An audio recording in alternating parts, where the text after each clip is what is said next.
Hello, ഒരു crochet bag ഉണ്ടാക്കിയാലോ? ആർക്കും സിമ്പിളായിട്ട് ചെയ്യാൻ പറ്റും. ഒരു 30 മിനിറ്റ് ടൈമിൽ നമുക്കൊരു പൗച്ച് ഉണ്ടാക്കി നോക്കാം. ഈ പൗച്ച് പഠിച്ചു കഴിഞ്ഞാൽ നിങ്ങൾക്ക് എത്ര വലിയ ബാഗ് വേണമെങ്കിലും ഈ സെയിം പാറ്റേണിൽ ചെയ്യാൻ പറ്റും. യാണിങ്ങനെ ക്രോസ് ആക്കി പിടിച്ചിട്ട് നമ്മുടെ ഹുക്കിനെ രണ്ടാമത്തെ യാണിലേക്ക് കയറ്റി പുറത്തോട്ട് വലിച്ച് ജസ്റ്റ് ഒന്ന് ട്വിസ്റ്റ് ചെയ്ത് കൊടുത്തു കഴിഞ്ഞാൽ നമ്മുടെ സ്ലിപ്പ് നോട്ട് റെഡി ആയിട്ടുണ്ട്. അതിനുശേഷം ചെയിൻസ് ഇടണം. ഞാൻ ഇത് ഫോൺ വെക്കാനുള്ളൊരു പൗച്ചായിട്ടാണ് ചെയ്യുന്നത്. അപ്പോൾ ആ ലെങ്ത്തിൽ ചെയിൻ ഇടണം. നമ്മൾ ഹുക്കിരിക്കുന്ന സ്റ്റിച്ചിൽ നിന്ന് ഒരു സ്റ്റിച്ച് ബാക്കിലോട്ട് പോകുന്ന സ്റ്റിച്ചിലാണ് നമ്മൾ ചെയ്യാറുള്ളത്. കൈ വച്ചിരിക്കുന്ന സ്ഥലമാണ്. ഒരു വട്ടം യാൺ ഓവർ ചെയ്തതിന് ശേഷം ആ സ്റ്റിച്ചിൻ്റെ അകത്തോട്ട് കയറ്റിയിട്ട് നമ്മുടെ കയ്യിൽ 3 സ്റ്റിച്ച് ഉണ്ടല്ലോ, ഒരു വട്ടം കൂടി യാൺ ഓവർ ചെയ്ത് ഈ 3 സ്റ്റിച്ചിൽ കൂടെ പുറത്തോട്ട് ഇടണം. ഈ സ്റ്റിച്ചിൻ്റെ പേരാണ് ഹാഫ് ഡബിൾ ക്രോഷ്യ.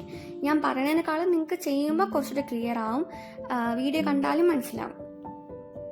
വീഡിയോയിൽ കാണുന്നത് പോലെ ഒരു സൈഡ് ഫുള്ള് ഈ ഹാഫ് ഡബിൾ ക്രോഷ്യ ചെയ്യണം.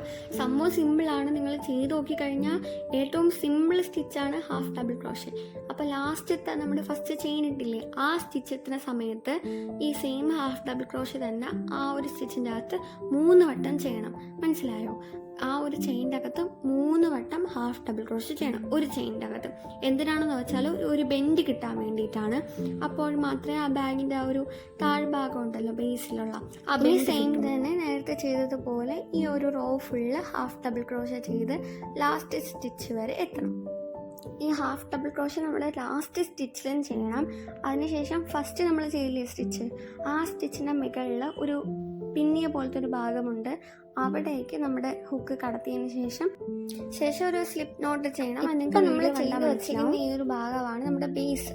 നിങ്ങൾക്ക് കണ്ടാലേ മനസ്സിലാവുന്നുണ്ടല്ലോ. ഇനി അതിലേക്ക് 2 ചെയിൻ ചെയ്യണം, ഇതുപോലെ 2 ചെയിൻ. അതിനുശേഷം പിന്നും സെയിം ഹാഫ് ഡബിൾ ക്രോഷ്യ ഈ ഒരു റൗണ്ട് മുഴുവനായിട്ട് ചെയ്ത് എത്തിക്കണം. അതാണ് നമ്മുടെ ഈ ഒരു ബാഗിൻ്റെ മേളിലോട്ട് പോകുന്ന ഭാഗം ഉണ്ടല്ലോ, ആ കർവ്ഡ് പോർഷൻ, അതാണ് നമ്മൾ ചെയ്യുന്നത്.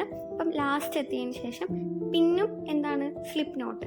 എല്ലാം സെയിം ആണ് കേട്ടോ. ഒരു സ്റ്റിച്ച് നിങ്ങൾ പഠിച്ചു കഴിഞ്ഞാൽ മുഴുവൻ ഇതേ സെയിം മെത്തേഡ് തന്നെയാണ്. ആ സ്റ്റിച്ചിലോട്ട് ഹുക്ക് കടത്തി യാൺ ഓവർ ചെയ്യുക, പുൾ ഔട്ട് ചെയ്യുക, അത്രേ ഉള്ളൂ. ഇനി ഫസ്റ്റ് ലെയർ ആയല്ലോ, അടുത്ത ലെയർ ചെയ്യാൻ വേണ്ടി എങ്ങനെയാണ് 2 ചെയിൻ ഇടുക, പിന്നും ഹാഫ് ഡബിൾ ക്രോഷ്യ ചെയ്ത് അവസാനം വരെ എത്തിക്കുക. അതിനുശേഷം ജോയിൻ ചെയ്ത് സ്ലിപ്പ് ചെയ്യാം. അപ്പോൾ ഞാൻ ഫുള്ള് ചെയ്യാതെ കാണിക്കുന്നില്ല, ഷോർട്ട് വീഡിയോ ആണല്ലോ, ഷോർട്സിൽ ഇത് കംപ്ലീറ്റ് ചെയ്യണമെന്നാണല്ലോ. അപ്പോൾ ബാഗ് ചെയ്ത് പൂർത്തിയാക്കി കഴിഞ്ഞാൽ നിങ്ങൾ ആ ബാഗിൽ ഒന്ന് ട്വിസ്റ്റ് ഓവർ ചെയ്യാം. അതാണ് നമ്മുടെ കറക്റ്റ് ഭാഗം, നല്ല വൃത്തിയുള്ള ഭാഗം അതാണ്. അപ്പോൾ ഞാൻ ഒരു ബോർഡർ കൂടി ചെയ്തിടാമെന്ന് വിചാരിച്ചു. എൻ്റെ ഇതിൻ്റെ വേറൊരു കളർ ഞാൻ കൂടെ ഉണ്ടായിരുന്നു, സെയിം ഒരു കളർ വരുന്നതാണ്. അപ്പോൾ അതിനെ ഒന്ന് പിടിച്ചതിന് ശേഷം ഞാൻ അതിലേക്ക് കയറ്റിയിട്ട് ഒരു സ്ലിപ്പ് നോട്ട് ഇട്ട് കൊടുത്തിട്ടുണ്ട്.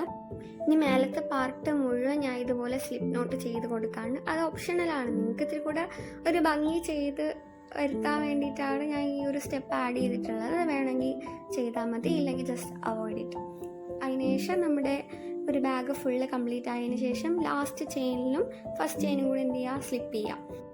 ഇനി ഫൺ പാർട്ട്, ആ ഫസ്റ്റ് യാണും സെക്കൻഡ് യാണും കൂടി ജസ്റ്റ് ഒന്ന് ടൈ ചെയ്ത് കൊടുക്കുക, കട്ട് ചെയ്യുക, നമ്മുടെ ബാഗ് റെഡി.